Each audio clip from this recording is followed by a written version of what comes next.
गावगाड्यातल्या 18 पगड जातीचं अंतकरण समजून शिकले असते तर हेच शरदचंद्रजी पवार देशाचे पंतप्रधान झाले असते.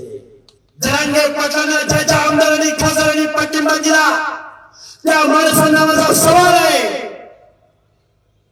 हा जर कुणबी घेऊन मराठा बांधव डॉमिनेटिंग कास्ट राज्यकर्ते जमात जर आमच्या ओबीसी आरक्षणामध्ये आला असा जर कोण म्हणला पवार साहेबांनी मंडळ लागू केला तर त्याचं पहिलं कानपाड पडायचं.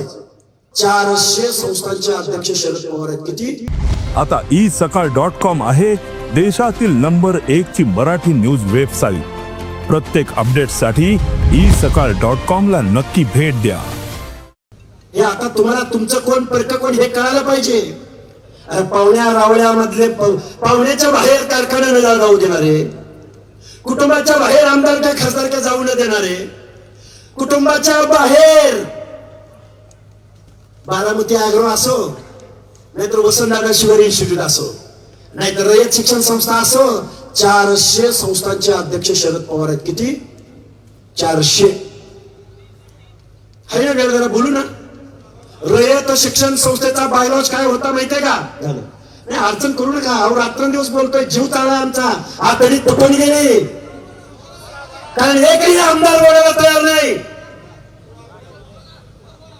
रयत शिक्षण संस्था कर्मवीर भाऊराव पाटलांचे बायलॉज होता की या रयत शिक्षण संस्थेचा अध्यक्ष नेहमी महाराष्ट्राचा मुख्यमंत्री राहील. त्या बायलॉज मध्ये खडाखोड केली आणि शरदचंद्रजी पवार त्याचे अध्यक्ष झाले. वसंतदादा शिवारी इन्स्टिट्यूटचा हयात अध्यक्ष कोण झाले? का बोलायला लागलो हे? तर यांनी मंडल यात्रा काढली. अरे मंडल यात्रा, बिंदेश्वरी प्रसाद मंडल म्हणजे सामाजिक न्याय, विश्वनाथ प्रताप सिंह म्हणलं की सामाजिक न्याय, काशीराम म्हणलं की सामाजिक न्याय, डॉक्टर बाबासाहेब आंबेडकर म्हटलं की सामाजिक न्याय, आणि पवार साहेब म्हणलं निवडणुका जिंकण्याचं व्याकरण आत्मसात करणारी पवार फॅमिली गावगाड्यातल्या 18 पगड जातीचं अंतकरण समजून शिकले असते तर हेच शरदचंद्रजी पवार देशाचे पंतप्रधान.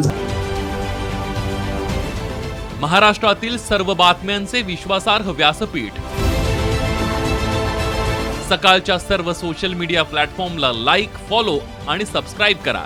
तसंच सर्व नोटिफिकेशनसाठी बेल आयकॉन प्रेस करायला विसरू नका.